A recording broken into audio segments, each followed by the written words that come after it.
All right, welcome everybody. Well, yeah, good job, Popeye. Ooh, it's a little hot there, isn't it? Check, check, check. We're still okay back there sound-wise. Hey, what a great crowd today here, Jeff Long. We have had a heck of a start to this club season. Did you enjoy Tom Osborne last week? Was he not outstanding? Jeff doesn't like following Tom Osborne, right?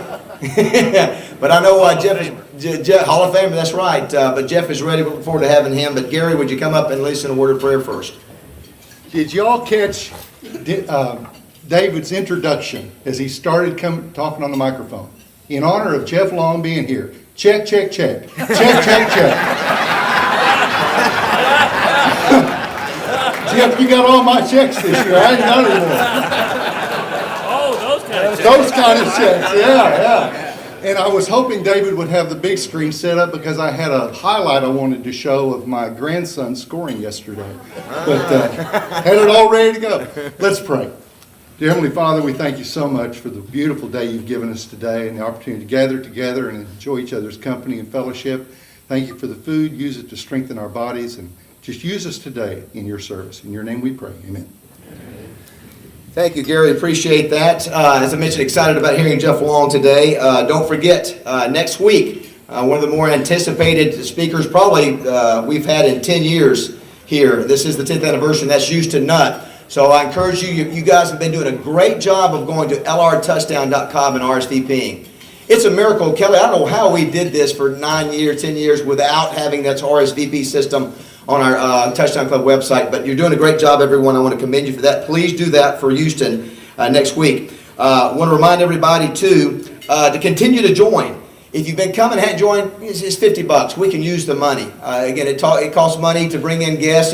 Jeff's not charging us today. We appreciate that. Coach Bielema didn't. Yes, listen, we can get somebody there for free. We like it. Thank you, Jeff. Although he may readdress that situation by the end of the meeting. We'll see. I'm just joking.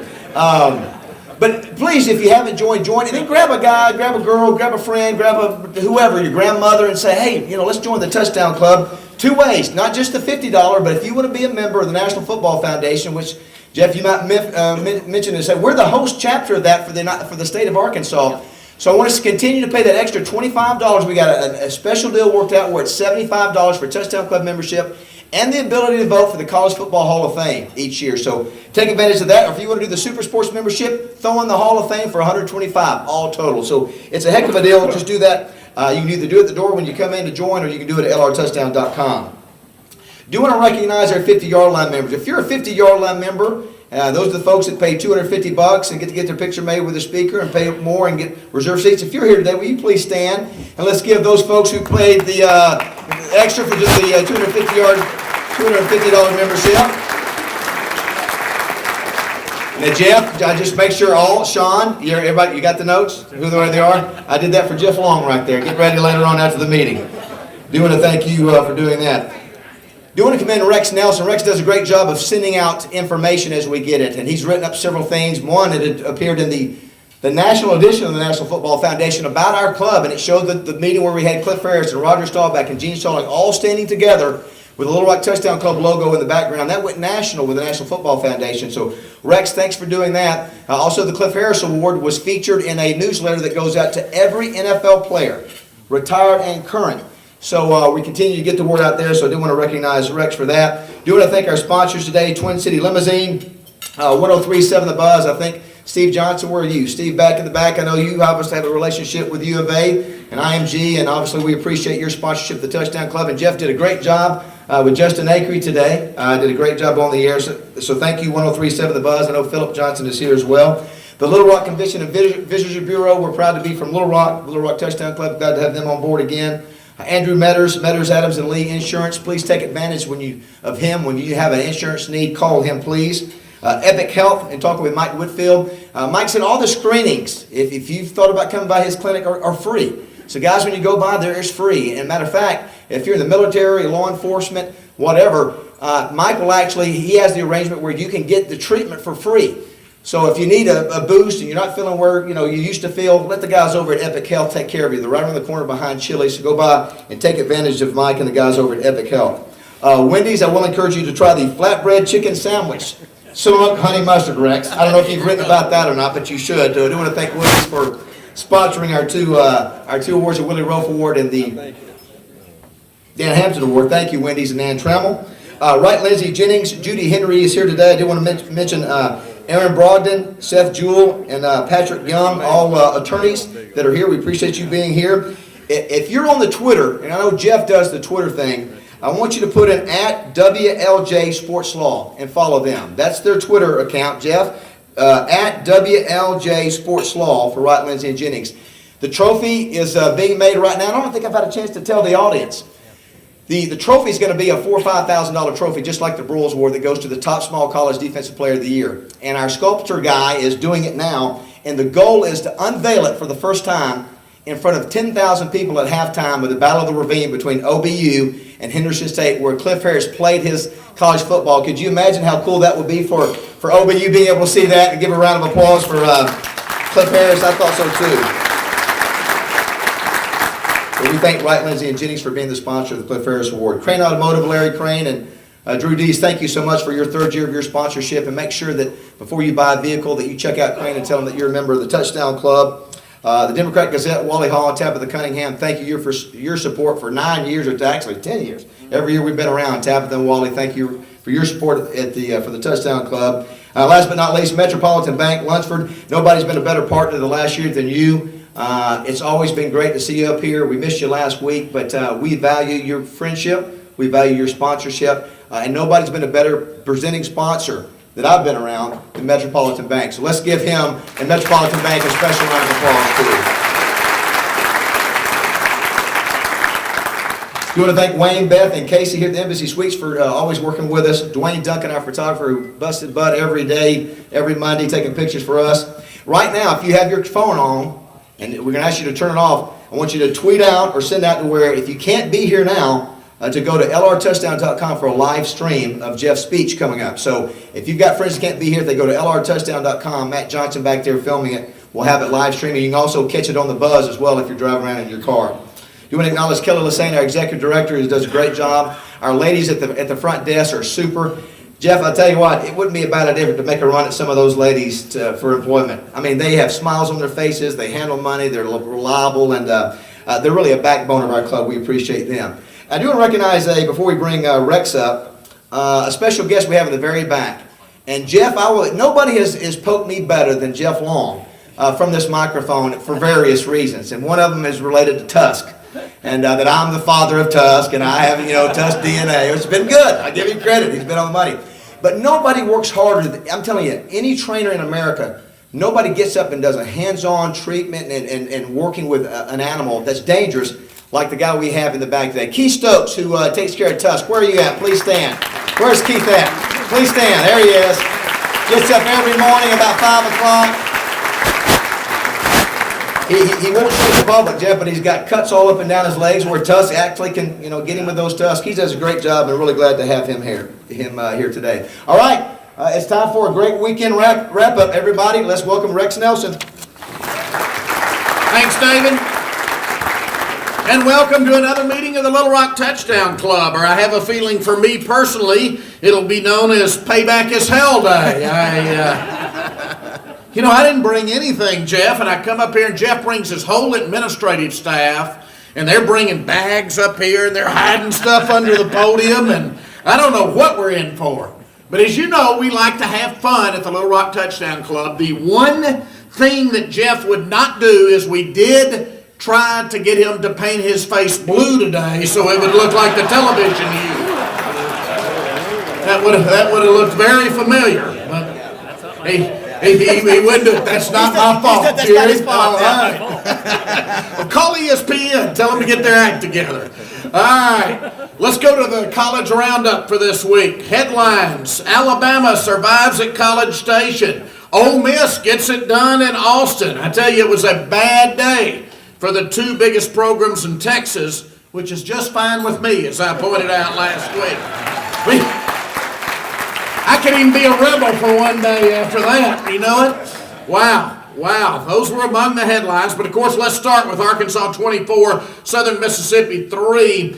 A day that depended on the rushing game, unlike few others in recent Razorback history. Again, Williams Collins topping the 100-yard mark. getting to be a tradition. Hope it continues.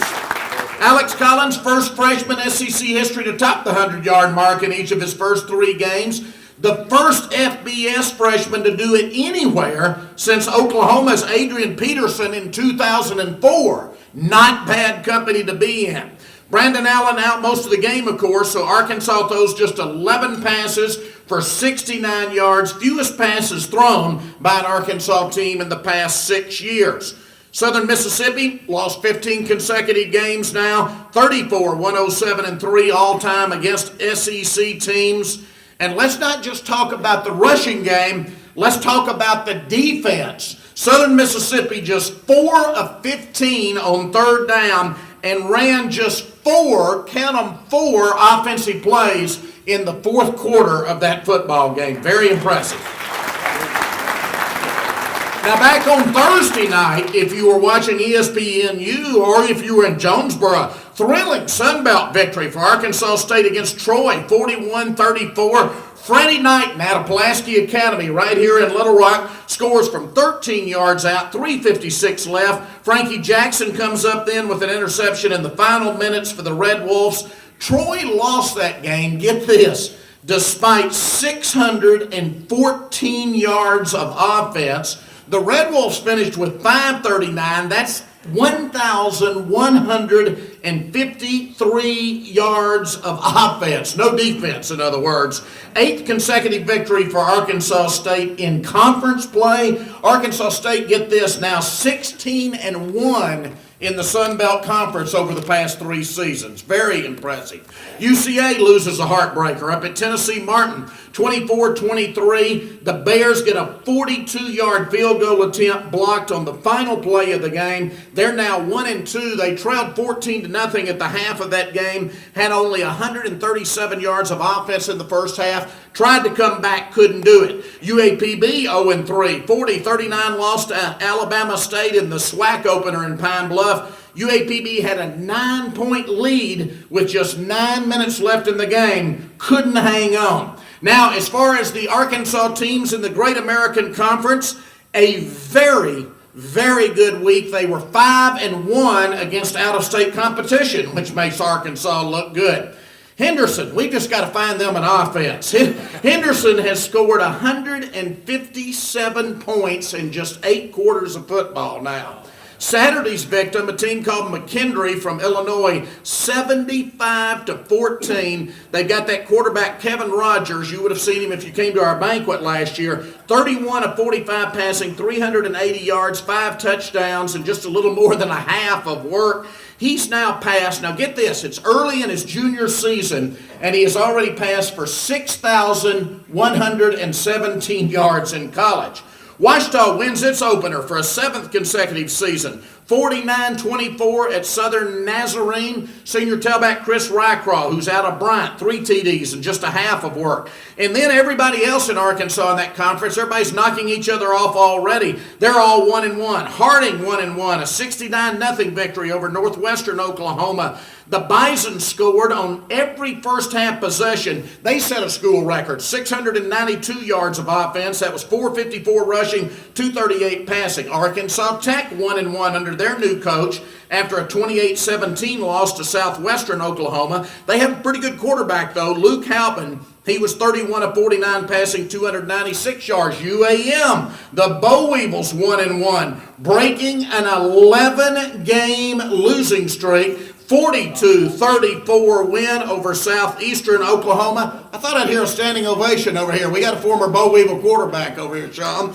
But they win the game. They have a quarterback, Colton Morrison, 345 yards and 4 TDs passing. Southern Arkansas also 1-1 after a 50-16 victory over East Central Oklahoma. Another good quarterback there. We talked about last year how Arkansas was just filled with good college quarterbacks, and most of these guys are back. Tyler Sikora is the SAU quarterback, 249 yards passing and 4 touchdowns. And unfortunately for Jim Rasco, he has to retire is Hendricks football undefeated since 1960. They had not lost a game since 1960. Coming into Saturday, they now have. Hendricks 1-1, 35-32 at Birmingham Southern. That's the defending conference champion, though. Not bad for a new program. I'm telling you, their freshman quarterback out of Greenbrier, he's the real deal. His name's Seth Peters. He was 37 of 46 passing for 350 yards and 4 touchdowns. Now, on to the SEC. Alabama gives up the most yardage ever in a game in the history of the program and wins. How many colleges and universities in the country you think can say that? The game in which we gave up the most yardage, we won. So despite the loss to Alabama, Johnny Manziel had a career best 464 yards passing. He threw for 5 touchdowns. He rushed for another 98 yards. His 562 yards are the second most in the SEC history, trailing only his 576 yards last year against Louisiana Tech. And Jeff doesn't realize we do give the key Manziel stat every week. And the stat for this week, 15 autographs signed for $564.23. So we will continue to update that every week. All right, and Ole Miss's 44-23 win at Texas. Jeff Scott rushes for 164 yards, also had a 73-yard punt return for a score. Rebels 3-0 for the first time since 1989. 2 weeks now to prepare for Alabama. The Longhorns, get this, my heart bleeds for them. They are only 11-10 at home since the year 2010, including 7 consecutive losses in Austin to ranked opponents. Wow. Yeah, that's what I say. Auburn, 3-0 in the Gus Malzahn era. We're going to have the Malzahn man here next week, aren't we? We may have to ask him about old Malzahn. Just remember, it wasn't Malzahn. It was Daddy Nut who invented that Wildcat formation. I'm not going to do this next week, so enjoy it now. All right?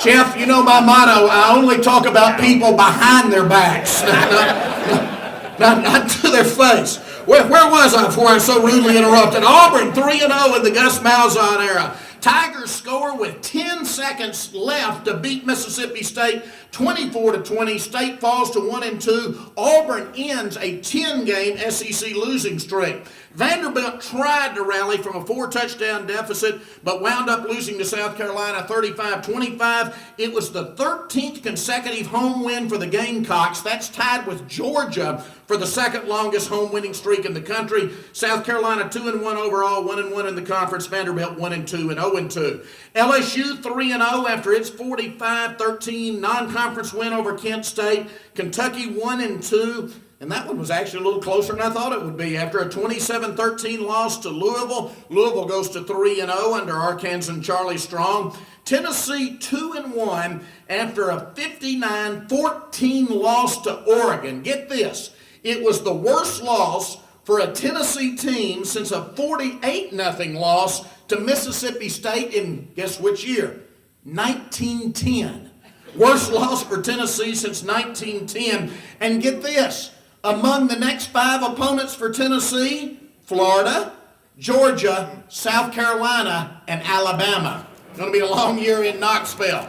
All right, this week, Colorado State at Alabama. Somebody just came up and showed me the Vegas line on that game. It is 347 points. Auburn at LSU. Is there anyone out there that likes Malzahn to go into Baton Rouge and win that game? Nobody. Oh, there's one. We'll let you stand up next week if it happens. Tennessee at Florida, North Texas at Georgia, Troy at Mississippi State, Missouri at Indiana, SMU at Texas A&M, Vanderbilt at Massachusetts, and Arkansas at Rutgers. How many of you like the Razorbacks to go on the road and win the football game?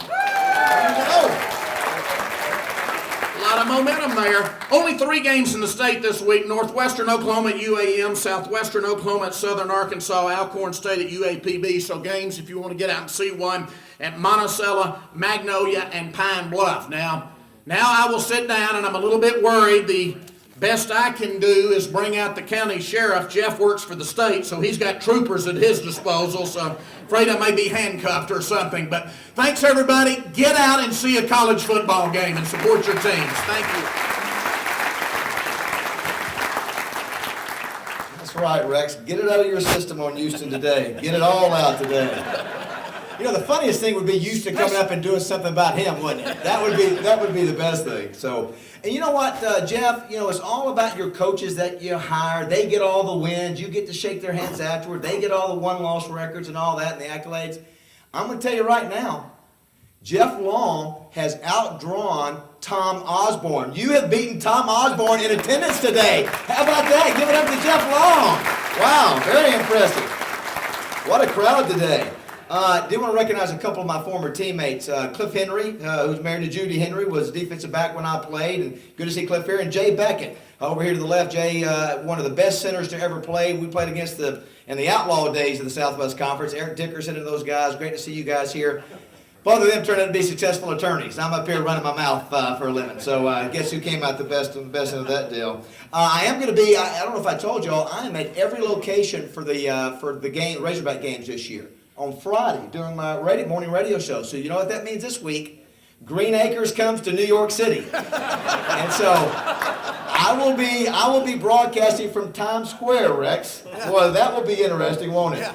Don't mouth off any guy's named Benny. Yeah, no Vinnies. Well, I was going to say that the Razorback Club in New York City is strong. It's so we're going to be at Hurley's Bar, and I think there are 100+ members of that thing. So looking forward to doing that as well. Before we bring Jeff up, I want to acknowledge some of his staff that are here today. The director of the Razorback Foundation, also one of the great standout Bo Weevil quarterbacks, Sean Rochelle. Please stand up, Sean. Let's welcome him.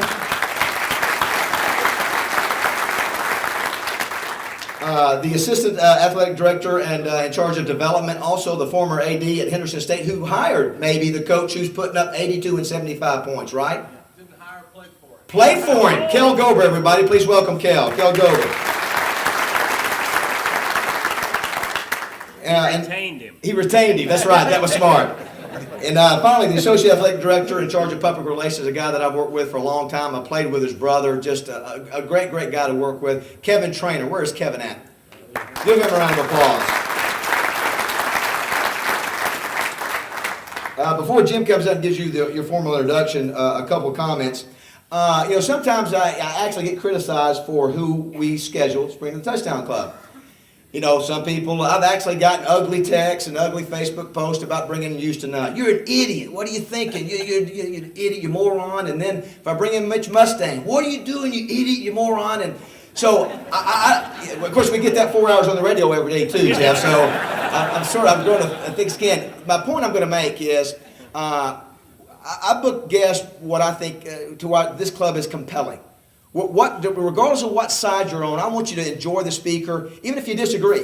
I want them to be compelling. And Houston, that's going to be compelling. And Mitch Mustang, I believe, is going to be compelling. If they're not, then I'll take responsibility for it.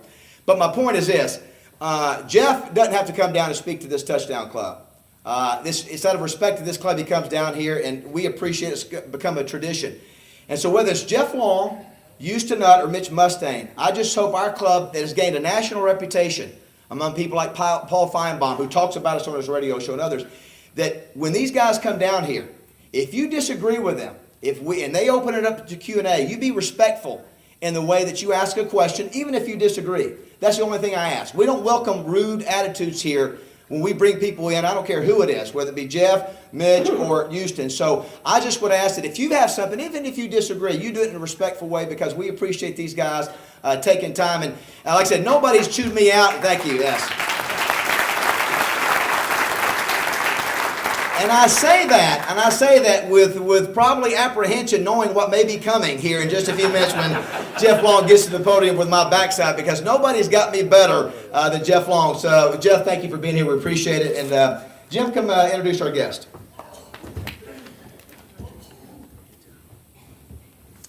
Okay, today I'll keep my introduction brief so you'll be able to hear less from me and more from our guest.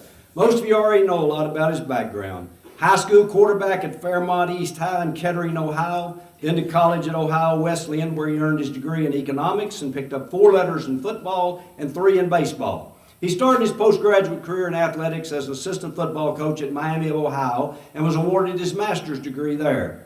He moved on to football staff positions at Rice, Duke, North Carolina State, and then spent 10 years at the University of Michigan.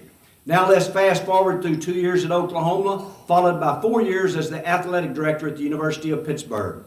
That brings us to the fall of 2007 when he was hired to be the new AD at the University of Arkansas, officially to take over for Coach Broyles on January 1, 2008. But 3 weeks before he became the AD, he became a hero to all Razorback fans when on December the 11th, 2007, he hired Bobby Petrino. Soon he signed Dave Van Horn to a long-term contract. Next, he helped create the series with Texas A&M known as the Southwest Classic, an annual event played in Jerry's Stadium. He didn't slow down. He formed Razorback Sports Properties. Then he negotiated a multi-year contract with Nike. And according to USA Today, Arkansas is one of only 23 financially self-sustaining Division I-A athletic programs in the nation.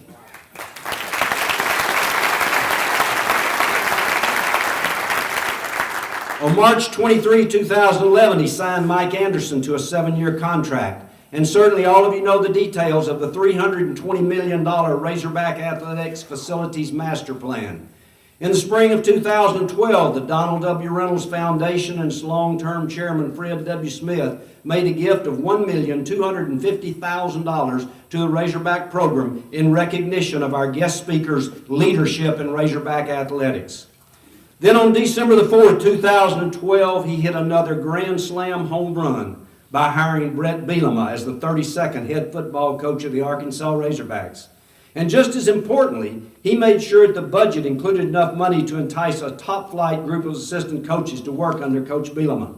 Last Friday, he presided over the dedication ceremony of the $40 million Fred W. Smith Football Center. He's come a long way in the past 31 years since he wore number 7 and played quarterback for the Battling Bishops of Ohio Wesleyan University. You know him as the Vice Chancellor and Director of Athletics at the University of Arkansas. Please welcome Jeff Long.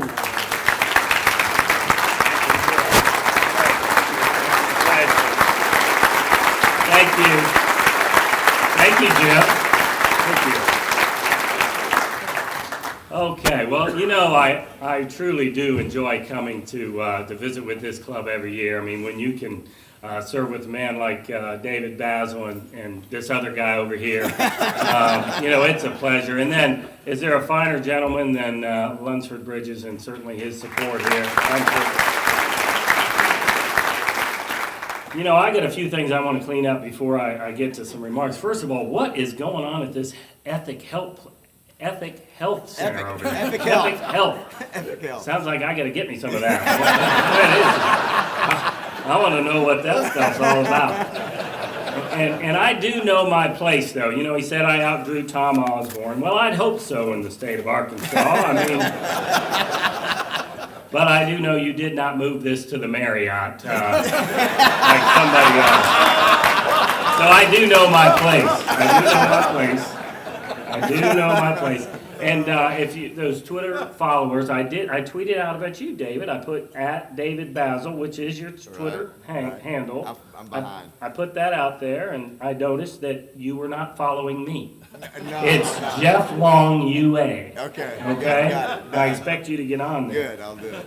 All right. Okay, let's see what other. Oh, and I'm looking around up here. Always dangerous. Some other I don't see it. I was waiting for David, and but I got right here. Wally Hall. Wally's here today. At least he was doing the radio. Says here, David Basil presented Coach Bielema with some Razorback candy bars and baskets of goodies from the KBC-FM The Buzz. That was not me. No goodies? Wait a minute. Get in it. I've been here. This is my 6th year in a row. I get nothing. You're right. I mean, I thought I'd at least get a candy bar out of this, right? I mean, Wally said, I got the article right here. Touche. Rex must have had something to do with that. All right. Well, listen, I do appreciate the introduction from Jim. It always brings a smile to me when I think about wearing number 7 for the Battling Bishops. And that was, it was a long time ago, but sometimes it doesn't feel that long ago. And I certainly have a lot of pride for my time at my alma mater and enjoyed playing intercollegiate athletics very much. But I also want to just also say how much I appreciate what David does and Kelly Desane does. I mean, what a wonderful, wonderful touchdown club you guys have here, and it is known nationally. When I go out and talk to my fellow athletic directors and folks around the country, they know about the Little Rock Touchdown Club. So you guys bring a quality group of speakers in here, and it is something that, is a great branding opportunity for our state. And you know what? We're known for our love and support of football, and David, you and this club are a big, big part of that. So I thank you for your support of football in this state. Now, you know, Coach Bielema, he's on Twitter as well, and you know, he has, I call it the pound sign, that shows my age. It's actually they call it hashtag. You know, he's got hashtag 1-0. Because no matter whether we win or lose, we're always 1-0. We're always playing for that next game. Well, you know, Rex, surprisingly, has a similar mantra that he uses on Twitter. Isn't that right, Rex? And Rex, you know, he does not want to take a back seat to anybody. So, you know, he changed his to 2-0. So let me just show you something. And so Rex, 2-0. Now you might wonder why Rex is 2-0. Well, he's 2-0 because he's offended both of the football coaches I've hired since coming to the University of Arkansas. Okay? He's offended both of them. It's all I can do to get Petrino to come back, and I don't know about Bielema. He stays there. That's for you. That's for you, Rex. All right. And then when he was up there giving his best Houston Nutt impersonation, you know what I wrote down right here, and I showed it to David. I said, if he doesn't do this next week, he's a coward. Coward. All right? I won't make that meeting, but you all let me know how Rex handles the situation. Okay? And, you know, David did mention the National Football Foundation, and appreciate, again, another great example of the leadership David Basil shows in this state. Because, you know, Eddie Bradford has run the National Football Foundation chapter for the state of Arkansas for a long, long time. And he did a wonderful job. But when Eddie was transitioning, and sometimes Eddie's here. Is he here today?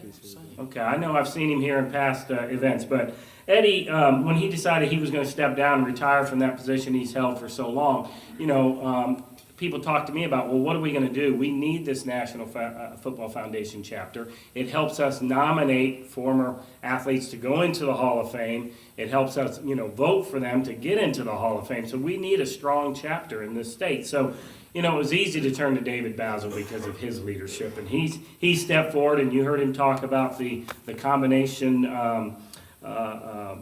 opportunities you have here, that memberships, and again, really appreciate that. That's really important to us. You know, Eddie did such a fine job, but it took a team of people to replace Eddie Bradford, and we need you all to support that. It means a lot to the state. And please understand, it's not just a University of Arkansas thing. This is for all the colleges and universities across Arkansas. And they have divisions for small colleges and stuff, All-Americans and Hall of Famers. So we encourage you to support that institution as well. You know, a year ago when I came for this event, we had a very special press conference prior to the event. And that's when Danny and Michelle Ekman and their daughter Megan announced that they were forming a foundation and that they were going to support a $100,000 scholarship at the University of Arkansas in honor of their son, Garrett, who passed away as a football player and tight end for the Razorbacks. And, you know, we were overwhelmed when they came to us and expressed their interest and desire to fund that scholarship. And I remember Michelle and Danny, they were really they were nervous about that $100,000 amount, but at the same time, you know, they believed and we believed people would step forward and help them raise this money. And I had the opportunity last week in my office to accept a check. I think it was for $40,000 towards the endowed scholarship, bringing the total to $60,000 on the way to that $100,000. And many of you in this room have supported them through their activities here in Central Arkansas. And I have them with me here today. And I was also able to share something that no one else out there knows about. I shared it with them privately. But I'd like for them to come up and join me on stage. I want to present something to them and share some great news with you.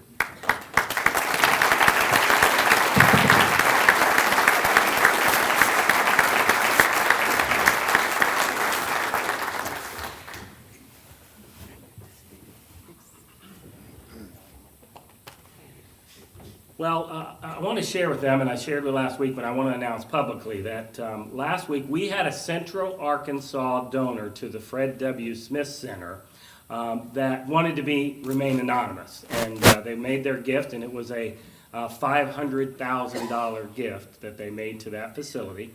Again, it was made anonymously. But they came back to me after a short period of time, and they said, you know what, we want to remain anonymous, but we want the name of Garrett Ekman to be on our tight end meeting room in the new Fred W. Smith Center. So what I have today is a picture, a photograph of that naming for Danny and Michelle, and just want to share that with you.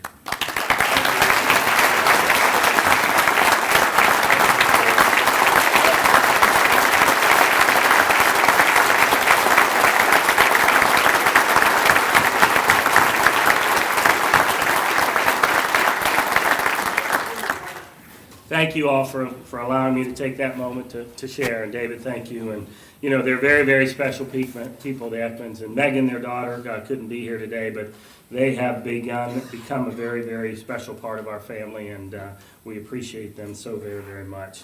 Well, let me just talk a few minutes about, I'm going to grab my water, David, about the season thus far. Obviously, you know, I'm very pleased with the job that Coach Bielema is doing. And it's really more than the 3-0 record. It's really about the foundation he's building in our program. Those of you who've had the chance to meet him know this is a genuine man. And he's in this business, so to speak, of higher education and football really for the right reason. And that's because of the young men in the program.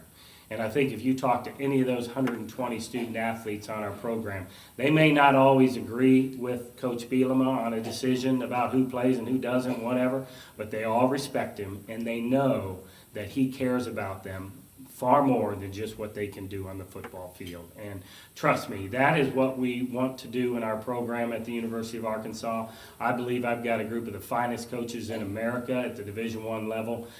They do believe in what we're doing for the young people beyond the sport. You know, our mission is to help them become the best student and the best athlete they can be, and preparing them for the rest of their lives. And Coach Bielema gets that, and yes, we're going to win. We know winning's very, very important, but we believe the key to winning is letting those young men, and in other sports, young women, know that we do care about them more than just what they do in our football field. And we support them far more than what we do just on the football field. And I'm going to share a little bit about that in a minute. But certainly we couldn't be more happy with a 3-0 record. Also want to just take a moment to say, I believe the fans across this state have noticed. Brett took it upon himself to go out and appear at over 70 different events around this state. 70, you know. We put in a contract that you have to do 20. Well, when I told him that, he laughed. He said, he goes, I'm going to do a lot more than that. So, and he was true to his word, and I think you all know him. He's genuine. What you see is what you get. You know, I think the fact that he grew up a hog farmer, you know, kind of does say a lot about him and his view of the world, you know, and he fits with us. And I think everybody across the state has embraced him.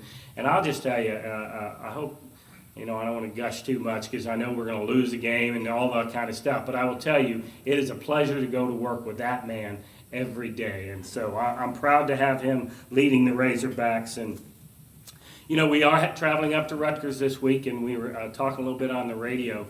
This is kind of an exciting trip for us. And those of you who read the paper found out what I found out when I started to research a little bit when we considered playing Rutgers. And that is, we have not taken the Razorbacks to the northeastern part of this country since 1940.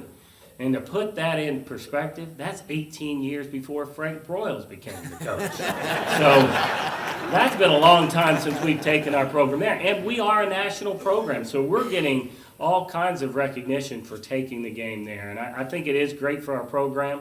You know, I think we're fortunate that, you know, they've got a quarterback that's questionable before the game this week, and so do we, so maybe that'll even things out. We're both pretty good rushing teams, it sounds like. They've got the leading rusher in the country, and we've got two of the leading rushers in the country. So it should be a football game, and I do think it's a wonderful opportunity to take the Razorbacks to that New York City area, and we'll get tremendous coverage. And we have a lot of alumni in that area that we haven't connected with, so it gives us a chance to connect with those alumni and Razorback supporters. And as David mentioned, it's not really a Razorback club up there yet, but Sean's going to work on that from the Razorback Foundation. But they've got a tremendous watch party group that shows up in Manhattan for every Hog game, and it's all decorated with Hog gear, and I should know the name of the establishment. Hurley's. I was there Saturday night. Saturday night, and was it rocking for Razorbacks? Razorback stuff everywhere. Everywhere, all right. So if you're in New York City and you're looking for a place to hang out, whether it's this weekend or not, go to Hurley's, all right? You'll see a lot of Razorbacks gathering there. So, again, we're optimistic about the season, obviously. Again, I think that Coach Bielema is doing a great job of putting this team together. You know, he is his own recruiting coordinator. And more so than any of the coaches I've been associated in my career, he is involved in recruiting from day one throughout the process, and that's what makes him an excellent recruiter, and the fact that he's genuine. There's not a fake bone in his body, and I think that combination that he goes after recruiting just like he does a football game on Saturday. He is relentless in his approach to football, to helping our student athletes become the best they can be academically, and in recruiting, which is essential to future success. So I've been very, very impressed with to what he's done thus far. I do want to mention the Fred W. Smith Center that we did dedicate last Friday night. It's a tremendous facility that will help our student athletes, the ones that are currently in the program and those who will join us in the future. It's an 80,000 square foot facility focused on, once again, the student athletes in our program. Someday when you get to, we're going to do some kind of a tour, open house, and hopefully you'll get a chance to attend that. But if you see our coaches' offices, you know, they're nothing special. There's lots of people across this country building these, you know, Taj Mahals for coaches' offices and such, but that wasn't our focus. They have nice offices, but our focus was on the equipment room, the locker room, the training room, the meeting rooms for the players. We put our resources into the things that we felt mattered most in our program, and that's the young men in the program. It's an 80,000 square foot facility. 65% of it's below ground. So when you drive up Razorback Road, you're only seeing 35% of that facility. So it is really a testament to our program and really the support of all of you out there that helped us make it a reality.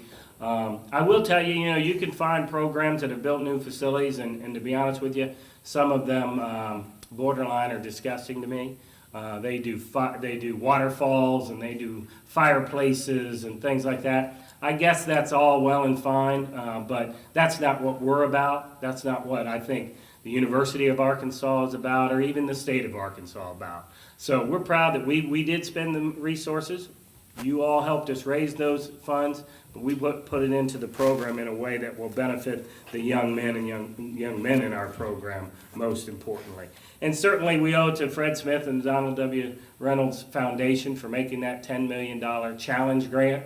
But you folks across this state stepped up in a big, big way and helped us. And I do want to mention, I mentioned in my remarks at the dedication, you know, we had we have more than 3 men. We have many of you that I see in this room that stepped up and made major gifts to that project. So I thank you for that. But there were 3 men that came up and supported Fred W. Smith. Because of their relationship and the admiration they had for Fred, they made a gift in his honor, a substantial gift to that project, and they're from right here in Little Rock. And so I appreciate those gentlemen. I appreciate all of those here throughout our state that supported us. Because again, you know, you hear me say this a lot. We cannot be successful. We cannot compete in the SEC, the strongest conference in America.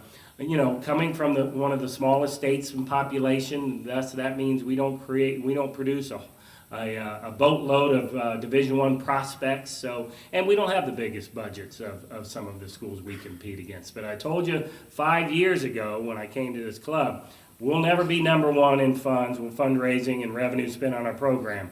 But we've got to be within striking distance. And with your help, we are in striking distance of those top programs. And again, we can't do it without you. And that's why I talk about this. We need fans from all over the state. We need fans who, you know, are UAM grads, who are also Razorbacks. Okay? So that's important to us. We've seen tremendous support across the state. And again, that's what makes us the Arkansas Razorbacks. Now, I do want to talk a little bit about fundraising, because that is part of my job. That's a big part of what I do, is to bring in the resources to help us fund our program. And I want to talk about our Never Yield campaign. Check, check, check. Check, check. Everybody got that? Check, check. All right. Now, I think it's unfair that I get characterized as this money-grubbing AD. That's not fair. That is just not fair. It's about resources that we put back into our program to help us be successful and compete in the SEC. So, but we are undergoing a Never Yield campaign we call Never Yield, and that's really for 3 facilities. Our baseball track facility that we've already begun. We've broken ground, and we're going to build an indoor baseball infield that will also have our indoor track, our national championship men's indoor track program, and indoor throwing area. So when we host meets, we have a throwing area connected to the Randall Tyson indoor track. But also give our baseball program an opportunity to have an indoor infield, so when we're dealing with inclement weather, they've got a place to practice. The key to intercollegiate athletics today is efficiency. It's efficiency of doing the workouts for practice, and that's what we're providing baseball with this project. We're providing them not only an infield where they can do work when it's inclement weather, but they can use it when the weather's great too, and the coaches can be more efficient in running their practices. We have, as you know by NCAA rules, we have a limited amount of time we can spend with the young men and young women in our program. So the big thing, like we did with the Fred W. Smith Center, is create efficiency. In football, I'm going to jump back to football for a second. We have the most efficient operation anywhere in the country. Anywhere in the country. When you put our football stadium with our training facility, which includes, as I talked about, our equipment room, locker rooms, meeting rooms, coaches' offices, 100-yard weight room, the Walker indoor facility, and our 2 new practice fields, all connected, all on the same level. It is truly, truly the most efficient operation in the country. One of those schools in Texas you were mentioning before that we compete against, that we like to beat so much, their players get on a bus every single day to go to practice. They get on a bus to go to practice. So we think we've got them with that. We've got the most efficient facility. And the same goes with baseball. We're going to have this indoor facility right across the street from Baum Stadium. So we'll become able to do hitting practice and infielding and fly ball, all of that very, very efficiently, so our student athletes can maximize their time there and then move on to their academic pursuits as well. The second event is a student athlete academic center that we're building, and we've got it designed, it's ready to go. Now we just have to raise the funds for it. We're very proud of our program because we've moved our academic GPA 5 years ago from a 2.79 to a 3.09 GPA.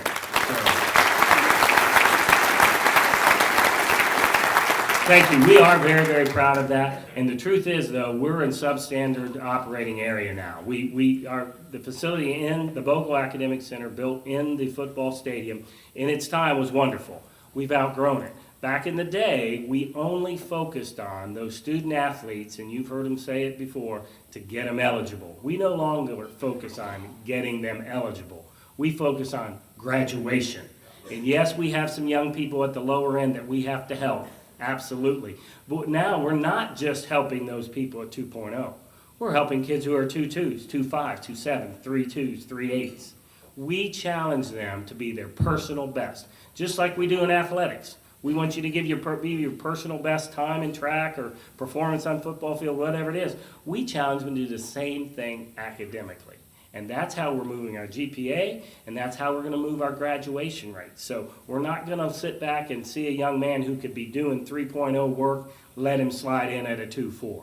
We're going to push them. We can't do it for them, but we're going to push them and let them know what our expectations are. And that we're seeing that play out in our program, and I'm very, very proud of that. But we need a facility now that focuses on our almost 500 student athletes, not 40 to 50 who were at the low end of the spectrum. So we need a facility. Again, we're behind in this area. That facility will allow us to catch up. It won't put us ahead of any of our competitors. It'll allow us to catch up. And the last piece that we're looking at in our Never Yield campaign is our basketball practice facility. And again, I'm going to share some news with you today that I haven't shared anywhere else, and that is I've had a number of people who are beginning to consider to make contributions to the basketball practice facility. But I have two gentlemen, again, here in Little Rock, who have stepped up, and they prefer to remain anonymous at this point. But the two of them have given a combination of $1.6 million to the basketball practice facility.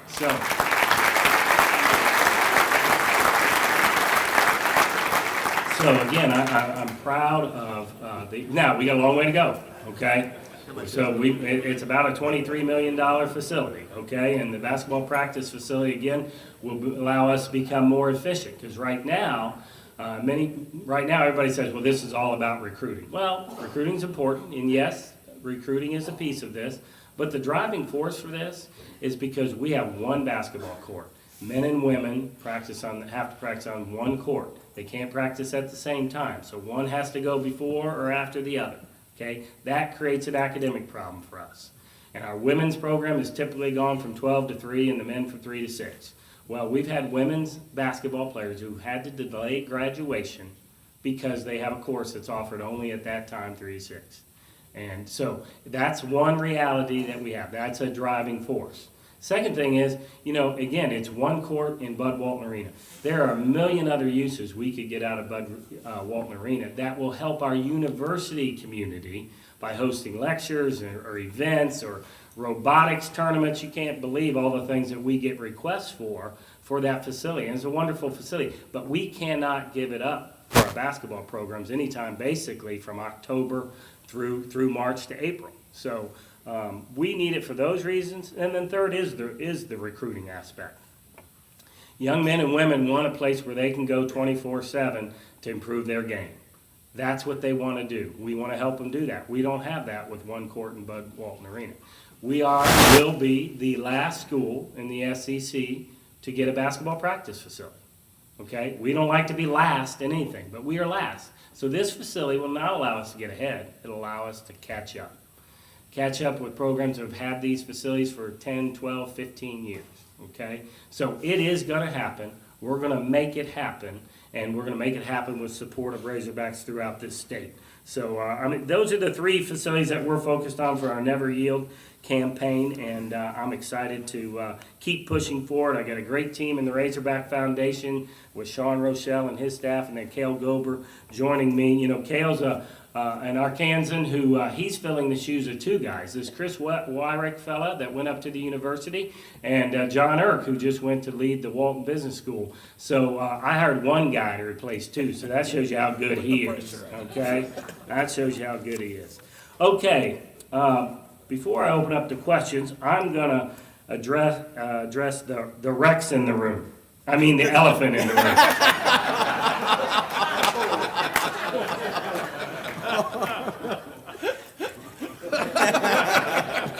Man, I don't know why. You guys bring it out in me. I am not. The Northwest Arkansas Touchdown Club, it is boring. It's dry. I mean, I am so, you know, you can hear crickets in that crowd when I'm speaking. I'm telling you. But here, boy, they bring, you know, it's something. You bring the bad out. That's not good. That's not good. First of all, I want to say, you know, I know Kevin Crass is here, and I know Nancy Monroe, and there's several members of the War Memorial Stadium Commission here today. And I just want to say, first of all, I appreciate how much they've been so supportive. We've been able to have open dialogue and work together.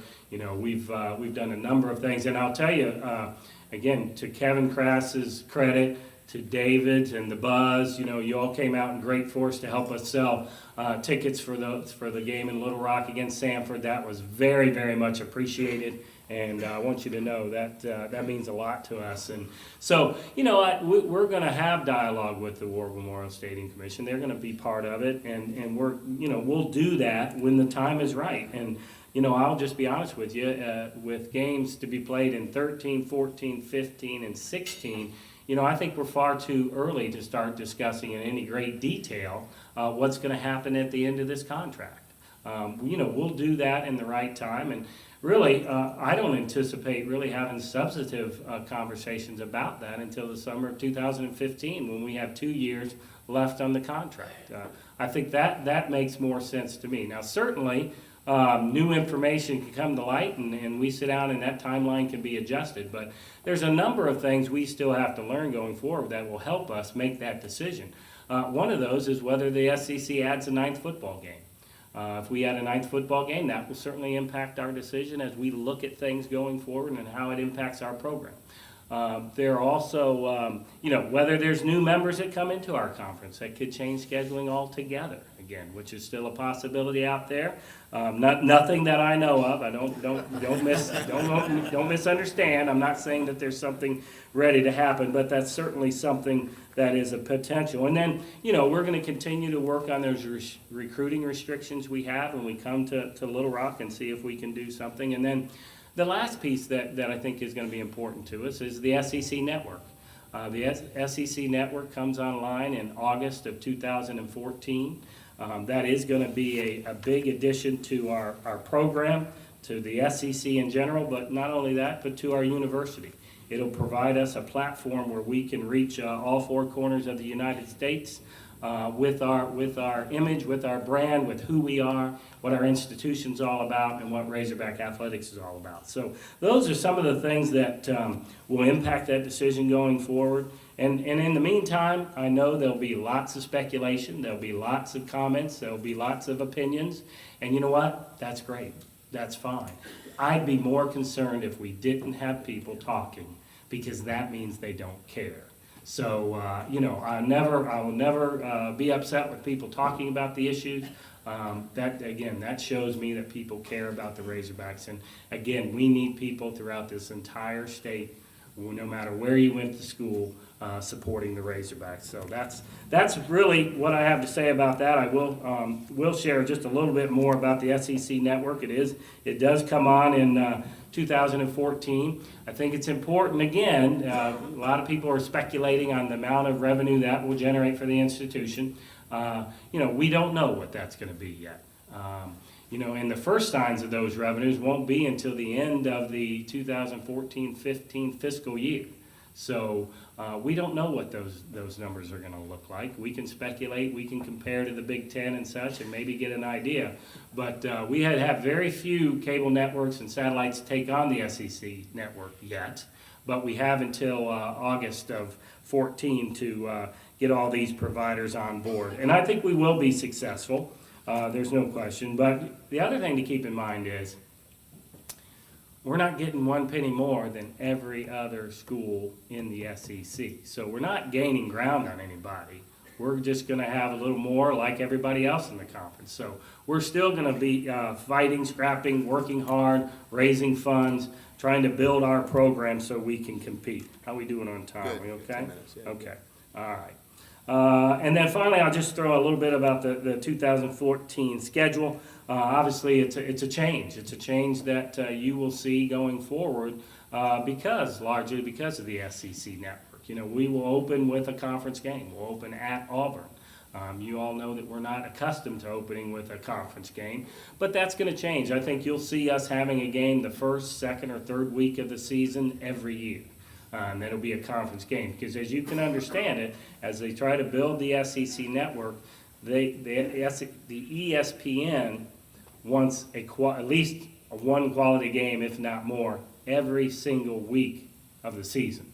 So you will want to join in that first weekend of competition on the SEC network. And again, remember, the way it works is CBS will still get their first choice. Then will come ESPN with ESPN and ESPN2 and ESPNU, and then the SEC network. Now, that doesn't mean that the best game is not going to end up on the SEC network.